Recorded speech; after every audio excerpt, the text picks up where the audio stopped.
నమ్మకమైన వచ్చిన స్వామి అట్లే ఇచ్చు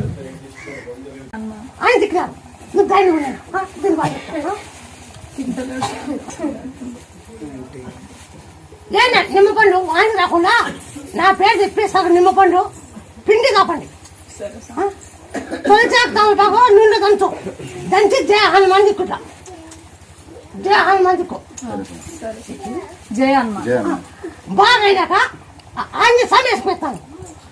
ఇట్లా ఉన్నా చెప్పి అందుకొరకే నీవే దాత అవుతుంది. డాక్టర్ జరిగినారా? డాక్టర్ అయితే ఇప్పుడు ప్రైవేట్ లో పోలేసాను. ప్రైవేట్ లో పెట్టుకున్నా 10 లక్షల దాకా పెట్టుకున్నా. 10 లక్షల దాకా పెట్టుకున్నా ప్రైవేట్ లో పెట్టుకొని గవర్నమెంట్ కి పంపించారు. గవర్నమెంట్ కి పంపిస్తే అమ్మ లివర్ మీరు ఇస్తారా, ఎవరు నన్ను తీసుకోవాలంటే మేము ఎట్లా ఇస్తాం స్వామి అని అడిగినాం. డాక్టర్ని అడిగినాం. స్వామి అడిగితే ఎవరైనా చచ్చిపోయే లివర్ వేస్తాము, సచ్చినా బతినా మాకు గ్యారంటీ ఇవ్వము, ఆపరేషన్ అయితే చేస్తాం.